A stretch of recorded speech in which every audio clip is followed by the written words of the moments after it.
Donald Trump نے امریکہ کے 47ویں صدر کی حیثیت سے حلف اٹھا لیا ہے۔ ان کے ساتھ نائب صدر جے ڈی وینس نے بھی اپنا حلف اٹھایا ہے۔ اس موقع پر دونوں کے اہل خانہ بھی ان کے ساتھ تھے۔ تقریب میں سبکدوش ہونے والے صدر جو بائیڈن، سبکدوش ہونے والی نائب صدر کیملا ہیرس اور سابق صدور نے شرکت کی۔ ٹرمپ نے اعلان کیا کہ ان کے حلف اٹھانے کے بعد امریکہ کا سنہری دور شروع ہو چکا ہے۔ نومنتخب امریکی صدر ڈونلڈ ٹرمپ اپنے عہدے کا حلف اٹھانے کے بعد ملک کے 47ویں صدر بن گئے ہیں۔ حلف برداری کی تقریب کا آغاز واشنگٹن ڈی سی میں مقامی وقت کے مطابق 12 بجے ہوا۔ حلف برداری کے زیادہ تر ایونٹس آج ہوں گے، تاہم تقریب کا باقاعدہ اختتام منگل کو واشنگٹن نیشنل کیتھیڈرل میں دعائیہ سروس پر ہوگا۔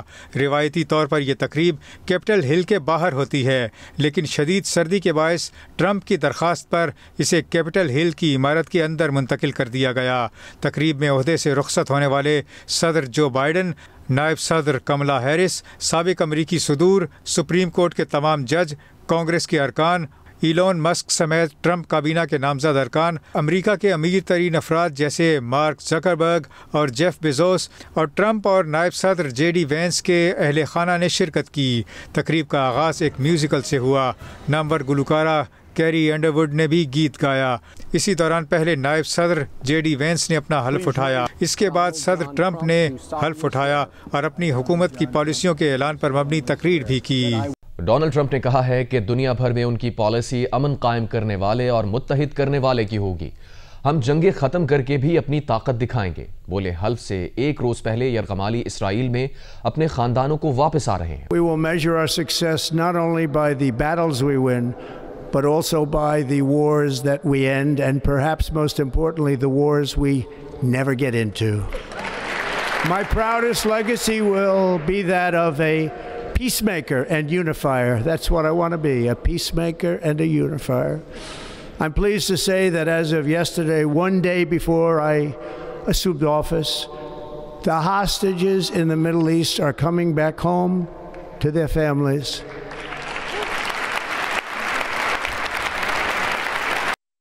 نومنتخب امریکی صدر ٹرمپ نے آتے ہی میکسیکو کے ساتھ امریکی سرحد پر ایمرجنسی نافذ کرنے کا اعلان کر دیا۔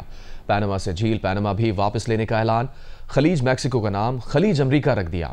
حلف کے بعد اپنے خطاب میں کہا، نہر پیناما کے لیے 38,000 جانیں امریکیوں نے دیں۔ ہم نے بے وقوفی میں اسے پیناما کے حوالے کر دیا۔ نہر پیناما کو اب چین چلا رہا ہے۔ ہم نہر پیناما واپس لیں گے۔ I will declare a national emergency at our southern border. All illegal entry will immediately be halted, and we will begin the process of returning millions and millions of criminal aliens back to the places from which they came. We will reinstate my Remain in Mexico policy. I will end the practice of catch and release, and I will send troops to the southern border to repel the disastrous invasion of our country. A short time from now, we are going to be changing the name of the Gulf of Mexico to the Gulf of America. President McKinley made our country very rich through tariffs and through talent. He was a natural businessman and gave Teddy Roosevelt the money for many of the great things he did, including the Panama Canal, which has foolishly been given to the country of Panama after the United States. The United States, I mean, think of this, spent more money than ever spent on a project before and lost 38,000 lives in the building of the Panama Canal. We have been treated very badly from this foolish gift that should have never been made. And Panama's promise to us has been broken. And above all, China is operating the Panama Canal, and we didn't give it to China, we gave it to Panama, and we're taking it back.